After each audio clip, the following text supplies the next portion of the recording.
Hey, what's up, guys? Welcome back to G&J Podcast. It's your boy Michael Mayers here Jad Juice. with Jad Juice, and we're here bringing you the best from the world of sport and the world of culture, just in general. So we're excited to come to you guys.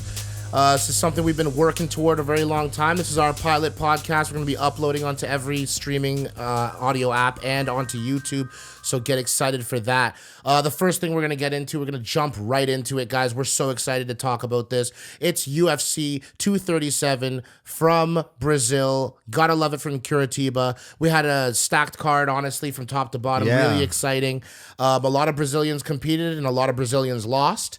And that's nothing to take away from the Brazilian skill level. The crowd was still hyped, and they were getting kind of upset when it got to Jared Cannonier's fight, but Oh we'll my get God, all yeah. into that. I want to start, first of all, with a little bit of Jose Aldo. Because leading up to this, we had a couple losses for Betts Correa and and Thiago Alves, a couple Brazilians that lost in front of the home crowd. But then, they really picked it up when they saw their champion come through. Yes. Alexander Volkanovski, of course, took on Jose Aldo. Prior to the fight, he was 19-1, and now he's 20-1 via decision in a very dominating win from beginning to end, all three rounds going toward Alexander Volkanovski unanimously from the judges. What were your takeaways from that fight? Because were you surprised first and foremost? No. I gotta say I wasn't, man. Although, I actually trained at Novo União here in Toronto, so Jose Aldo is a big name and everybody on my team respects him a lot. But hey, man, gotta say when it comes to like legends, he is one, but he's past his prime. Wasn't surprised. I think Volkanovski had a great game plan. You can see that in the stats afterwards. 100%. It was so many more, like 160 punches or something to whatever, like 130 to 39, 129 to 39. For sure. Crazy. And Volkanovski actually was riding a 6-fight win streak in just the UFC alone, 16 fight overall in a row. And what's interesting is in those 16 fights, I'm sorry, not 16 fights, those 6 fights in the UFC alone, combined, he had 47 or so leg kicks in total. In this fight alone, he threw a lot of leg kicks, I noticed, 50 of them actually. Yeah. So he threw more leg kicks in this one fight than he did in the last 6 fights of the UFC combined against a leg kick specialist. Very interesting to flip the script on a very game Jose Aldo. Yeah. No, that's one of the things, right? Like Jose Aldo is known for his kicks, and he used to put them in his game plan a lot before. But I don't think he's actually thrown leg kicks seriously for at least 5-6 fights now. He doesn't use it anymore. I think he was saying something in the past where he's getting kind of injured throwing those kicks from them being blocked. They were so vicious he was a lot too. more cautious when he throws them. He doesn't use them as much, and that's already taking away a lot of his strengths. Right. And man, I don't like Jose Aldo, great guy. I think he's still a competitive fighter. I'm not saying he's completely washed out, but he's not the best anymore. I can't say I was surprised entirely either. Just in terms of Volkanovski, he's ascending, and Aldo, I'm sorry, but you are descending, and it is what it is. And I hope for the best. Honestly, Alexander Volkanovski deserves the next title shot against the Max Holloway, who just lost against Dustin Poirier. He's the next in line. Frankie Edgar, I'm sorry, you took a risk by fighting. You're a legend for taking that fight. And I respect that, but a loss is a loss, and it's a risk for a reason. There has to be risk associated, because if you lose if you lose that fight and you still get to compete for the championship afterwards, you're just denigrating any loss for any other person. It's like You it can't doesn't set mean that anything. precedent. That's dangerous. Yeah. So hopefully Alexander Volkanovski gets that shot against Max Holloway. That would be an awesome fight. Same sentiments here. Next up, we had Jared Cannonier versus Anderson Silva. 44-year-old Anderson Silva facing a 35-year-old in his prime, mentally and physically, Jared Cannonier. I can't say I'm surprised, and that's unfortunate because it ended in a devastating leg injury. What are your thoughts? Yeah, I'm not hugely surprised either. Obviously, same thing that goes for Jose Aldo goes for Anderson Silva. He's been there. Actually, Anderson Silva been there way longer than Jose Aldo in terms of like kind of past his prime. And all those injuries that have accumulated, I'm surprised of the exact way it finished. Right. It was like, I think everybody was just that an inside kick and him just like falling down. But hey, It is what it is. I think Anderson Silva, come on, man. And this is the thing too. It's like, you know what? You've given so much to the sport and you don't need to continue to do this anymore. Like you're just hurting yourself and these are like your knees. Like this is your livelihood. First it's your leg, now it's your knee. It's not good for you to have these kind of injuries, especially when you're at the age of 44. Now you're taking so much longer to heal. It's just not worth the stress. Thank you very much. Anderson Silva honestly is my favorite fighter of all time. That's not a stretch. That's many people's gateway into this sport was watching him in those iconic yellow trunks, taking people out left and right, starting with Chris Lieben in the Hard Rock Cafe back in the day. So I'm all about Anderson Silva, but I'm also for having these older, aging fighters understand when it is time to cut bait. And oftentimes it's deselection is how you leave these types of sports. They no longer want you as opposed to you not wanting to fight. And we'll touch on the alternative of that in the next couple fights coming up for the championship fight for these women where Rose is talking about leaving.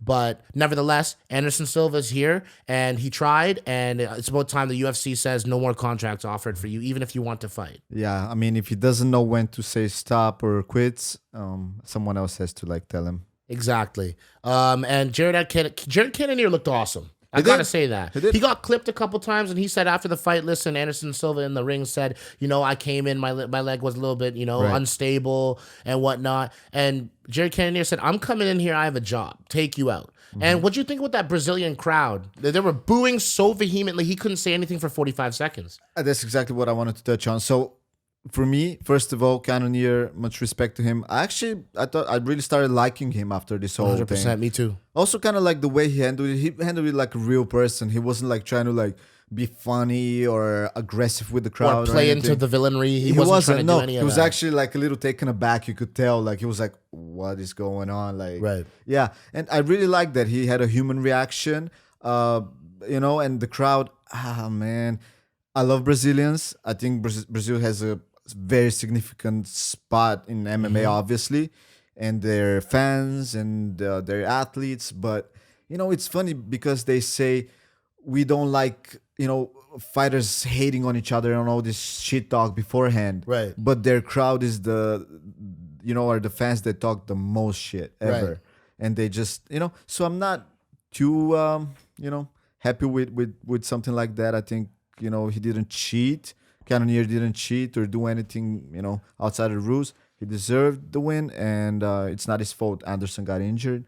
And I don't think that's a respectable way to, to treat athletes. 100%. The guy just risked it all. I mean, if the injury went the other direction, something tells me they'd be cheering. So I mean, like it's unfortunate that your fan favorite, your hometown hero is getting injured, but you can't blame the fighter for hurting an opponent in a sport where the objective is to hurt the opponent. Absolutely. I mean, so a little bit of respect would have went a long way, but at the same time, I can't say I'm entirely surprised because they care about their sport so passionately. This is like the second thing to soccer for them. So football, I should say, and you know what? All respect to them for feeling the way that they feel. It is what it is. And we move forward as a people. And I thought it was just an interesting little tidbit of information, seeing that reaction and how Jared dealt with it. It really did strike me as like those civil rights movements, his reaction. Like people were very, very upset and his reaction was calm, professional, and collected. And I loved that. It was great to see that. A great role model right there. Absolutely. I hope we see a lot more from Cannonier. I think he's got a great future. I like his personality. He's a respectful fighter. All the best to him. And obviously in the title fight for the women's strawweight championship, we had Jessica Andrade versus Rose Namajunas. Now, obviously, Rose came into this. She was a bit of a favorite. She came off of 2 vicious knockouts of Joanna.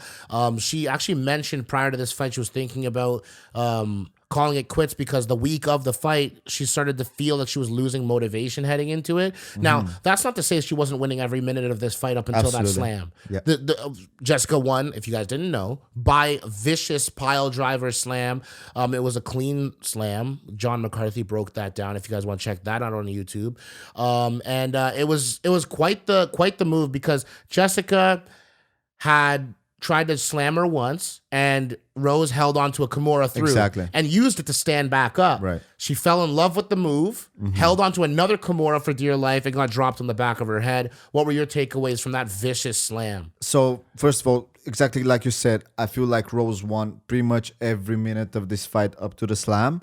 A couple of things I didn't really like how she was running back, kind of like just backing up and like kind of having her hands down. So she could have been caught there with a hook or something while backing down. So I didn't love that in her defense. I think she moved great otherwise. She was in shape. She looked like in great shape. She was so light on her feet. And yeah, she's one of my favorite fighters, Rose. I really like her. And I think the slam itself, very unfortunate. I'm super glad she's okay because that, the way she fell, she could have like literally been paralyzed. Yes. And yeah, I was a little scared at the moment. At the same time, when she fell, she was still moving her arms. I was like, is she really out still? Like, but yeah, once I saw the replay, I was like, thank God Herb Dean stopped it. But great stoppage from Herb Dean, legend, man. That guy's a legend right there. Yeah. And again, when it comes to the stand-up, Thug Rose was taking it to her. Like, absolutely. Jessica Andrade were throwing punches and bunches, and Rose was just pop, pop, pop, accurate. But when it came to the clinch work, and it came to the takedown, and it came to Rose dealing with that takedown, if she braced herself and got rid of that submission, she would have still been in the fight. I think she should have either try to break the clinch every time, get her back off the cage, and not just stay there and hold on to the Kimura, even though it worked the first time. That's the problem, is she fell in love with it because it worked the first time. And that's the problem. You went to the well twice in a row. It's like... the way I liken it to it is maybe in basketball, if you hit a guy with the one crossover and it works the first time, and you're like, oh, game's on the line, I'm going to do the exact same thing I did. And it's like, wait, well, the other guy might be thinking that's what you did last time, right? Exactly. So you got to kind of think about it as a chess match, and you're just doing the same move over and over again. You're surprising nobody. I mean, it is what it is. So I think that's why she actually got slammed like this, because she, like you said, she fell in love with the move. She thought it was effective, but Andrade was like already game to it, and I think Namajunas should have at least maybe tried to disengage as soon as she was starting to get picked up or something, but she held on, and that's why she got slammed in this awkward position.